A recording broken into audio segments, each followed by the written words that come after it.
Hey, let me tell you something. In order for you to speak English fluently, you have to know how to organize your thoughts in English. Guess what? I'm going to teach you exactly how to do that. Are you ready? Well then, I'm Teacher Tiffany. Let's jump right in. Here we go. Using the 5 W's method. Who, what, when, where, and why. Let's look at this situation. Think. What are the students doing? So we have to use the 5 W's. The first W is who. We see a group of passionate students. Passionate students. What are they doing? They've organized a protest. When did this happen? Or when is it going to happen? When will it happen? We've selected tomorrow. All right, where is it going to happen? In front of City Hall. And why is it going to happen? To demand better funding for education. What are we doing? We are organizing our thoughts. Remember, in order to speak English fluently, you must organize your thoughts in English using the 5 W's. Who, what, when, where, and why. So step 1 being think. We have thought about this. We have our 5 W's. How do we turn this into a fluent English response? Here's how we do it. Right here. Read it with me. Tomorrow, a group of passionate students will gather in front of City Hall. They decided to organize this protest in order to demand better funding for education. This is an issue they believe needs immediate action. Now, what did we just do? We turned the information that we organized, our thoughts, who, what, when, where, and why. We turned this information that we organized into a fluent English response. It's that simple using the 5 W's. Now, I do want to break down some of these words for you. The first one is passionate. I want you to repeat after me. This word passionate. Good. Again after me. Passionate. Excellent. Now, passionate, it just means a strong enthusiasm or desire for something. A strong enthusiasm or desire for something. Remember, we said a group of passionate students. They're enthusiastic. They had a strong desire, right? In English, we say passionate. Make sense? All right. Now, the second word was demand. Good. Again, after me. Demand. Excellent. Now, this word demand just means a strong request or requirement. Yes, a strong request or requirement. Listen, again, in our response, we said they decided to organize this protest in order to make a strong request for better funding for education. Again, they decided to organize this protest in order to demand better funding for education. Makes sense, right? Demand. Excellent. Very good. So again, we first thought about the information. Again, the question was, what are the students doing? Who, what, when, where, and why? And it gave us this fluent English response. Now, can we apply this to another situation? What if we were asked this question? Hey, what are your daughter's plans? What are your daughter's plans? Well, once again, we're going to start with who, what, when, where, and why. The 5 W's. Here we go. Let's check this out again. Well, who are we talking about? My daughter and her friends. What? Planning a road trip. When? Next month. Where? From California to New York. Why?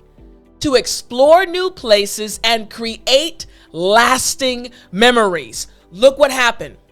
We have the question, and now we've organized our thoughts in English using the simple 5 W's method. Who, what, when, where, and why.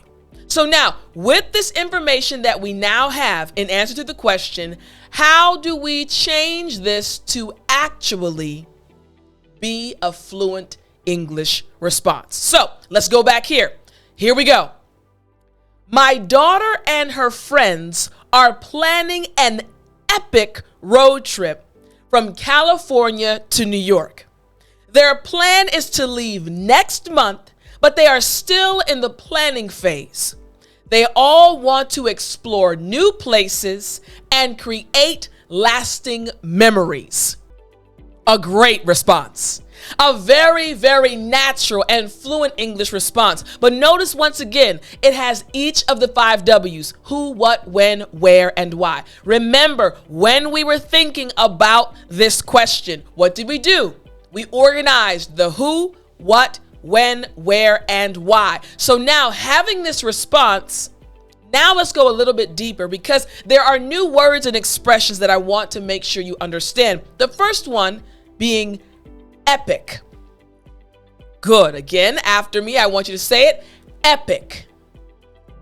Excellent. Now, this just means grand and noble in scale. Grand, amazing, something really awesome. In English, we say epic. So, in the response, my daughter and her friends are planning an epic road trip. Not just a regular one, an epic, awesome, amazing road trip. Makes sense, right? In English, we say epic. What about the next one, though? The next word is phase. Good. Again, after me. Phase. Great job. Now, this just means a stage in the development of something. Once again, a stage in the development of something. Good. Now, when we made this response and we said it in this way. Their plan is to leave next month, but they are still in the planning phase.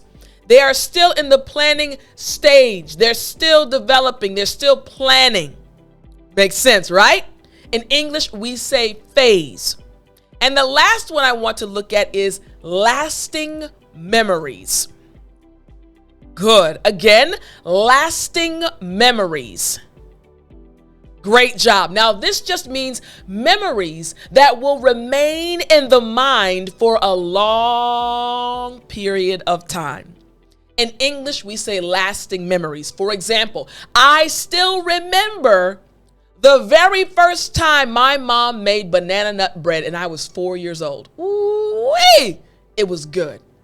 That's a lasting memory, something that remains for a long period of time. A memory that remains for a long period of time. You got it? Excellent. All right. So once again, we used the 5 W's to give our response to this question, and we have a fluent English response. But can we still apply it to another question? Let's say, for example, someone asks you, how is your favorite sports team doing? Hey, how's your favorite sports team doing? Another question, right? You can always use the 5 W's. If you want to sound like a native English speaker, just remember the 5 W's method. Who, what, when, where, and why. Watch what happens. All right. Who? A sports team. What? Training for a championship game. When? In 2 weeks. Where? At their home stadium. Why? To win the championship and bring pride to their city. We have everything organized in our mind, right? We know each W, the information for each W. So how can we turn this into a response? Check this out. My favorite sports team will be in a championship game at their stadium in 2 weeks. They are training hard for the championship game and pushing themselves to the limit because they want to win. This win will actually bring pride to their city. This response, it's amazing. Again, who, what, when, where, and why. Each of the 5 W's can be found in this response.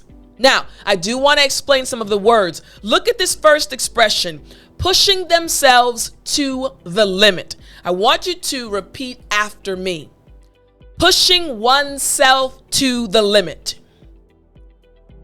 Excellent. Again, pushing oneself to the limit.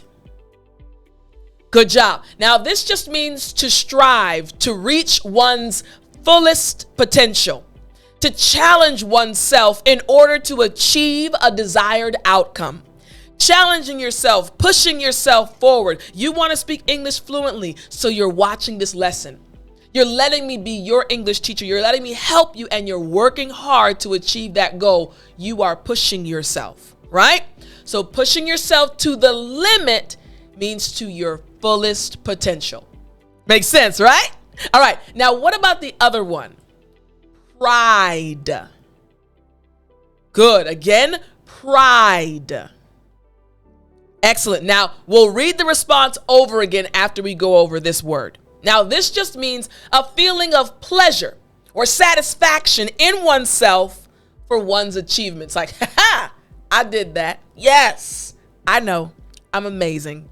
We say this is pride, right? So now, check out the response again. My favorite sports team will be in a championship game at their home stadium in 2 weeks.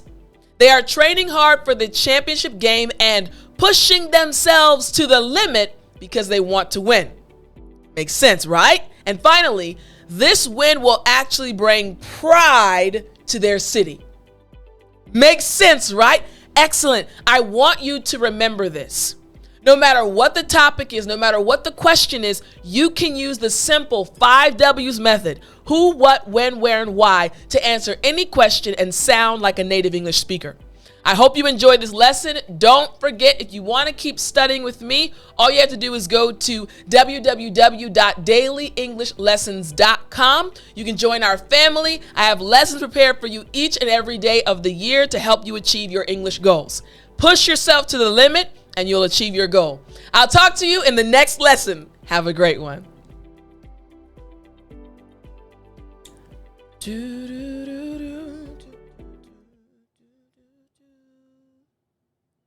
You still there? You know what time it is. It's story time. Hey, I said it's story time. All right.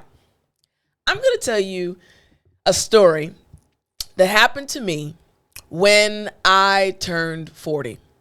I went on a trip to Mexico with some friends. So one of my other close friends, we have the same birthday. She turns 40 the same day I did. She turned 40 with the same birthday. So we went to Mexico, Cancun, Mexico. And while we were in Cancun, one day she said, hey guys, we're going to go on a trip and we're going to go to a cenote. Cenote is kind of like, and some of you already know this, in the middle of kind of a forest area. It's like a natural pool. It's literally a huge pool of water, but it's natural, very deep. Now I can swim, but I was the only one in our group that could swim. But it was okay. They had life jackets and everything. So we went there and we were having a great time, just kind of frolicking, playing in the water. There were other people that also came. So we were having a great time.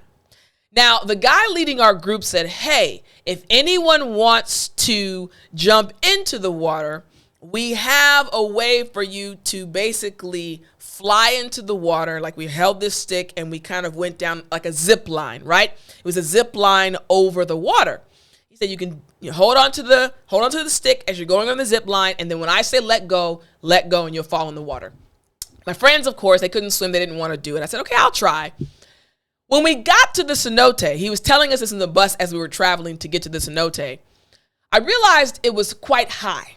It was quite high. Now, I'm not scared of heights or anything, but it was high. I acknowledge when things are high. So I saw people going, and they were going and falling in the water and having a good time. And I said, you know what? I don't want to live with regrets. So let me just go and do it.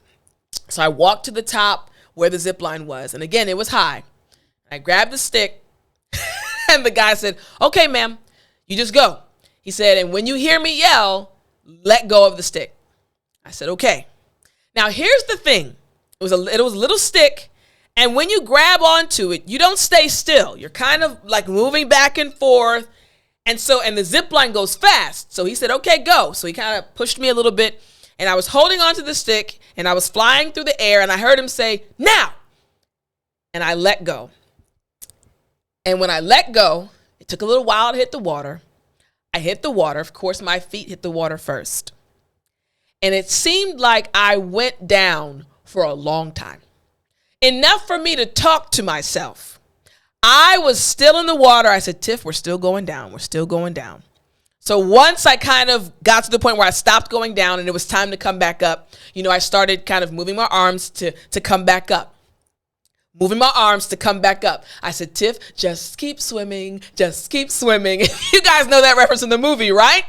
Nemo, Finding Nemo. I said, oh my goodness, I'm not coming to the top yet. Again, I was keeping myself keeping calm, but it took a while to get back to the surface. I said, just keep swimming, Tiff, just keep swimming, just keep swimming. And I finally surfaced and I breathed and then I swam over to my friends. But in that moment, I realized something. If you can mentally just stay strong, if you can keep it together mentally, you can make it through any challenge. And I know for you as an English learner, English is not easy. And sometimes you get frustrated. You want to speak fluently, but you're not there yet. But I want to encourage you, just keep going, just keep going, just keep going. You are going to reach your goal. And many times it's closer than you even realize.